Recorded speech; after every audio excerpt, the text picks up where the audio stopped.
Hey guys, Ken Pearman here. I'm back with another pretty helpful and really cool product. Let me show it to you. It's this guy right here. It is the Ivanky Intel certified Thunderbolt 4 cable. This thing is 4.9 feet long. It supports 40 gigabits per second, 40 watts charging, and it can even run like 8K display. And it can do a lot of this all together. So this is one thing that I mentioned many times. Let's say you decide this is a external hard drive for which I have put in a Samsung NVMe SSD in here. And the thing is, you're like, oh, the Samsung can run like 50 gigabits per second or 60, or maybe depending on whatever level. But the situation you run into is the hardware has to be capable. So even if this could run 60, this case can only run 40 gigabits per second. This is the max theoretical speed that this thing can handle. Well, the same thing with Thunderbolt 4 is this can handle 40 gigabits per second. Overall, while plugging cables in and connecting it, you will end up losing a little bit of speed, but the nice thing about it is 40 gigabits per second is still phenomenally fast for your computers. One of the things that I like about this, again, is that it easily identifies it as Thunderbolt 4. This thing will do all kinds of things. So as a prime example, let me go ahead and show you this. I have a charger here, and this is up to 100 watt capable. I'm going to make sure I got the right one plugged in. That's C2, so this is C1. So what I'm going to do is leave this here, trying to remember which side has the screen. I think it's this side here. Then I'm going to plug in this phone at 70 something percent. As soon as I plug it in, super fast charging, the screen pops up, and it is running at about 24 watts. Because it's at 73%, I think it's going to sit around 20 something watts.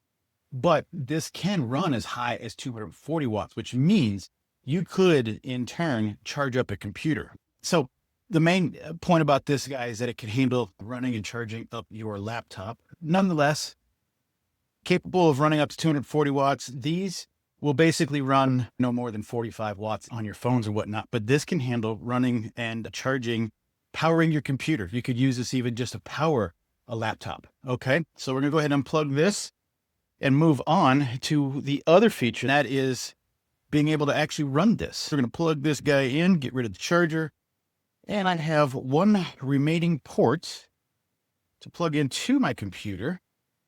We'll do that here. You can see there's a green light. My computer is asking if you'll allow it to be accessed, and it should have no problem there. And then what I am going to do is, let me go ahead and open up a program where you can't see it yet, but I'll bring it up in a second. I'm going to do a screen record. Let's go ahead and set up. I'm going to show you guys this. Select target drive. This should be this guy right here. We'll hit open, and then I'm going to screen record. There we go. Almost 3,000. Look at that thing cook. This thing is rocking. Yeah, that's the cool thing about this. Again, this is all theoretical speed, right? It's based on connection and contact points. The fastest speed you're truly going to get is something like this directly soldered into your motherboard, where there's very few paths of resistance and change. But right now, this is consistently running right around 330 gigabits per second. Phenomenal number there.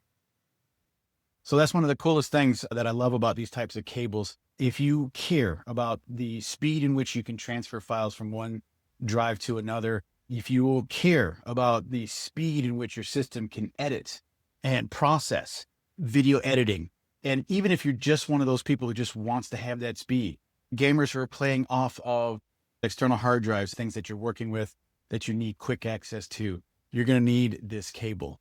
What I love about it, as I stated before, is this is a multi-use device. You can pop this in and run up to 240 watts of charging. I don't know any laptop that needs that amount of power. I know you need upwards of 100 watts. I do know that these guys can handle 145 watts, but one of these ports can handle 100 watts. So that's the cool thing about this, is the bottleneck is going to be this device or your computer, not your cable.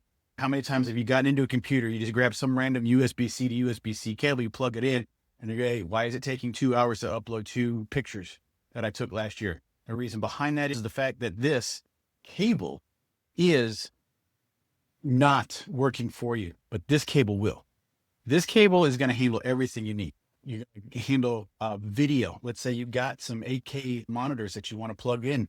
This is going to knock out an 8K monitor for you. It's going to do everything you need it to do, and it's going to do it in multiple capabilities. Again, moving fast data for video, meaning your screens, you get 8K screen, moving fast data between your hard drives and your computer, your external hard drives and computer, and then even more so, moving fast power, meaning that it can handle a great deal of power. So guys, this is a super helpful cable. I strongly recommend that you start buying cables. I know that their price point's a little bit, and it's not crazy, but it's more than a cheaper cable. The thing is, you're going to get what you pay for. If you're serious about your systems and you want to move fast data and you want to have super fast charging, get one of these. It'll work for you. So guys, I hope this was helpful for you. I do appreciate your time, and I'm out.